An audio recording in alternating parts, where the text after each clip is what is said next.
dans ce même cas-là, allons même sur la base de voyage même encore. De toute façon, tu m'as appris au début là. Il y a un voyage de ton fils pour aller jouer ballon là encore, même chose. Il y a un voyage de ton frère pour aller jouer ballon là, même chose. Tu dois compléter l'argent de quelqu'un. Entre les deux là, tu complètes l'argent de qui? Donc, je complète l'argent de mon frère. Bon, c'est que toi, tu es carré, ma chérie. Moi là, moi je dis. Moi je dis. Mon frère va faire partie de mon fils. Mon fils va faire partie de sa soeur. Maintenant, pourquoi aussi c'est pas ton fils aussi qui a pas fait partie aussi, c'est tonton, c'est Nancy aussi. Non, parce que je ne peux pas donner cette charge à mon fils. Je suis désolée. Tu ne peux pas donner cette charge à mon fils. Mon frère, moi je suis d'accord, mon désir, de prendre le fait que je veux être la responsabilité. Je veux prendre pour responsabilité mes frères. Je veux m'occuper d'eux. Je veux être leur père et leur mère. Moi je dis que l'amour de la famille avant tout. Ça c'est ce que moi je dis. Mais je ne peux pas prendre mes problèmes passés et venir les donner à mon enfant. Ça je dis non. Ma famille c'est ma famille.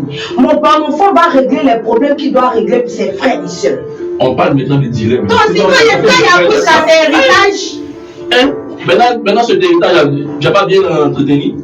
À moins qu'il y ait bien des cours de la vie qui viennent pour dire oui, je ne sais pas, tout ce que tu avais prévu là sur Gatti. Mais ça là, moi je dis le choix est fait, c'est mon enfant d'abord. Après maintenant là, tout ce qui est famille là, ça vient. C'est la même chose qu'on a eu nous tous. En fait, mon désir, tu sais, ton raisonnement me donne envie de te poser une question. Vas-y, dis-moi. Pour toi, là, étant l'aîné d'une famille, quelles sont tes responsabilités en tant que l'aîné d'une famille? Parce qu'en fait, depuis le début, à t'écouter, c'est comme si, en tant que l'aîné d'une famille, tu n'as aucune responsabilité en fait. Bon, pour toi, moi, franchement, pour toi, ton devoir là, c'est quoi en tant qu'aîné? Le devoir d'un aîné pour moi, c'est de donner l'exemple à ses frères et sœurs. Et comme je ne cesse de le répéter, c'est de les protéger, c'est de leur donner tout l'amour qu'il faut pour qu'ils puissent au moins savoir que voici mon grand frère qui est là, sans pouvoir le juger avec des trucs négatifs en fait. Sans pouvoir intéresser pour dire non, lui là, il est méchant, ou bien lui là, c'est un sorcier, parce que il ne s'occupe même pas de nous. Voici pour moi le devoir d'un grand frère. Il doit prendre soin de ses frères et sœurs. Ouais. Dis-moi, je te présente cette situation.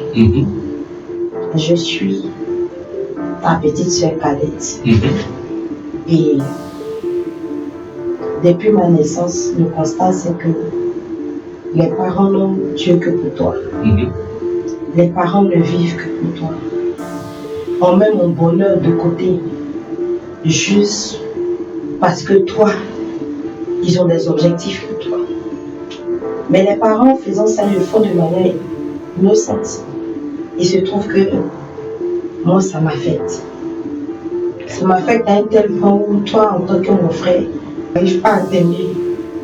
Je te déteste comme si tu étais la personne la plus pire au monde. Il se trouve que Dieu t'a fait la grâce d'avoir 3 enfants. La haine que les parents ont pour moi font que je vais voir un marabout et je décide de faire de ta fille la plus promise, la fille la plus intelligente, celle qui a le don de pouvoir. On sait en fait que c'est celle qui va te sortir de toutes les situations, d'accord? Je vais voir un marabout et je fais de cette fille-là une folle, histoire de te faire mal. Et tu le découvres. Là, je viens, je te demande pardon. Dis-moi le désir. Ton devoir d'aimer va primer, ou la rancœur va dominer l'acte que j'ai eu à poser envers ton enfant. Toi, tu veux me laisser dire comme ça?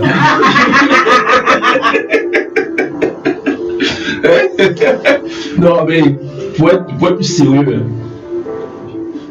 il y a un truc là, on ne dit pas, on fait. Voilà, parce que là, je serais prêt à te régner même. Vous savez que le pardon là, il est divin, hein? Mais nous là, ce moment-ci, on s'est fâché vraiment. il doit te régner. Souvent, quand vous devez prendre des décisions, là, pensez au fait que, en fait, tu vois, moi, tu te fais tes gifler, tu as tes fâchés, moi, genre, parce que t'es giflé, tu sais. Pourtant, il y a des choses que tu as me faire depuis des mois, des années. Mais il y a un petit truc qui fait que c'est la petite goutte qui déborde. Donc, il faut prendre en compte la souffrance que tes parents ont pu affliger à ta soeur par rapport à toi. Combien de fois ta soeur a dû se sacrifier pour toi? Ça là. Mais malgré cette douleur-là, elle n'est pas sainte, elle a eu à faire. Donc aussi, je l'ai passé aussi, je la renie aussi, là. Malgré le pardon. Elle est en Jésus. Je la réunis un peu là. Elle est en Dieu, tellement le pardon. Ma première réaction, sera de la réunir. Je suis désolé. Aïe, tu m'as fait du mal aussi. Mais Jean, je pense que c'est mieux cette histoire. On ne va vraiment pas s'entendre. Moi, je vais lui demander son nom de fin et puis on va arrêter le débat là. Tu as déjà fini. Oui, mais non, sincèrement, moi je vais lui demander son mot de fin et puis on va arrêter le débat là. Le reste là, vous allez nous dire ça en commentaire ou bien dans tout ce que vous voulez. Si vous voulez sauter pour nous expliquer vos avis là, c'est vous qui voyez. Parce que moi je dis que quand tu es né d'une famille, sincèrement dit, tes frères et sœurs sont ta responsabilité. Même si les parents sont vivants. Lui il dit que non, même si tu es né d'une famille là, c'est vrai que tes frères et sœurs existent, mais si toi-même tu construis ta famille d'abord, puis les autres après, mais en toute sincérité, il oublie son passé ou bien. C'est quoi mon passé? C'est quoi mon passé? Ce sont mes parents qui m'ont mis au monde. J'ai eu la malchance, j'ai eu la chance d'être né le premier. Mais tout ça, c'est bien aussi à travers ses inconvénients, parce que ça m'a rendu responsable. Ça va faire aussi que, du coup, là, s'il y avait peut-être même des rêves que je voulais réaliser, je vais faire blocage sur moi pour faire plaisir aux autres, souvent. Tu vois un peu. Et il y a tout ça en fait. Donc là, moi, je dis, moi, mes frères et sœurs, ok. Mais si je dois avoir aussi ma famille nucléaire, ma famille d'abord. Surtout mes enfants d'abord. Donc, ça veut dire que quand tu es l'aîné d'une famille, tant que tu n'as pas ta femme, tes enfants, tes frères sont ta charge. Mais une fois que tu as ta femme et tes enfants, tes frères ne sont plus ta charge. Ils sont ma charge toujours. Mais il y aura des priorités. En fait, c'est pas sûr que tu comprends. Mais je ne comprends pas. Voilà, je vais t'expliquer. Ta famille est là depuis que tu es né. Oui. Ta femme et tes enfants, tu les as connus. Ta femme, peut-être quand tu avais baissé, tes enfants à 30 ans. À quel moment, eux, ils viennent avoir plus de priorité que les gens que tu connais depuis que tu es né? Mais c'est ma famille nucléaire. Je vais te donner un exemple bête. Tu es avec tes frères et soeurs. D'abord, toi, vous avez grandi ensemble. Et ces derniers-là, qu'on complote toujours contre toi, ou bien il te veut que du mal. Tu restes dans ce mal-là. Tellement que tu dois être celle qui protège tes frères et sœurs, qui prend soin d'eux en tant qu'aînés. Si ils sont là pour te persécuter, je pense sur le cas là. Tu fais comment? Tu restes toujours dans ça. En fait, ce que je suis en train de dire, c'est que mes frères et sœurs, pour qui je suis prête à tout, que j'aime, je me sacrifie pour eux et tout ça là. Eux, ils ont décidé de me persécuter. Mais moi, c'est que je suppose que mes frères et sœurs ne sont pas remplis de sagesse. Ils ne sont pas non. Ce sont c'est à moi, en né, de ramener mes frères à la raison. Je leur dis que la route que vous êtes en train de prendre là, ce n'est pas bien. Parce que si moi Imagine, ici, ils n'ont pas oreille. Ils ne comprennent pas ça. Ils veulent te faire du mal là, forcé.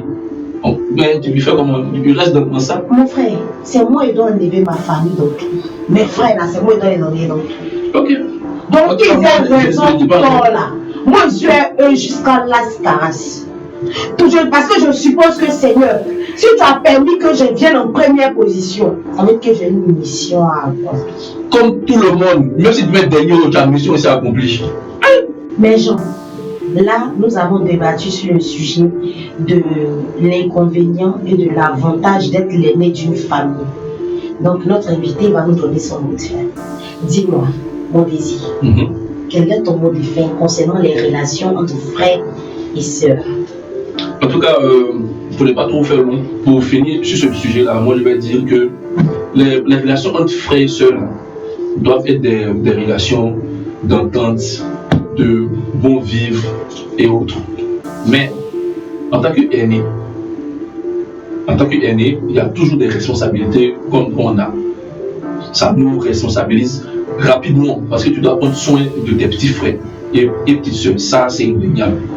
Mais arrivé un moment aussi là, les inconvénients là font que tu vas aussi penser à toi-même. D'abord, parce que tu dois te construire, tu dois te faire. Parce que si tu ne le fais pas et que tu deviens fou pour tes frères, comment est-ce que tu peux les aider si tu deviens fou à cause de tout ce que tu dois faire pour eux? Voilà. Mais Jean, alors, nous sommes pratiquement à la fin. Bon, nous sommes à la fin du podcast là. On a fini. Notre invité dit, être l'aîné d'une famille, c'est bien.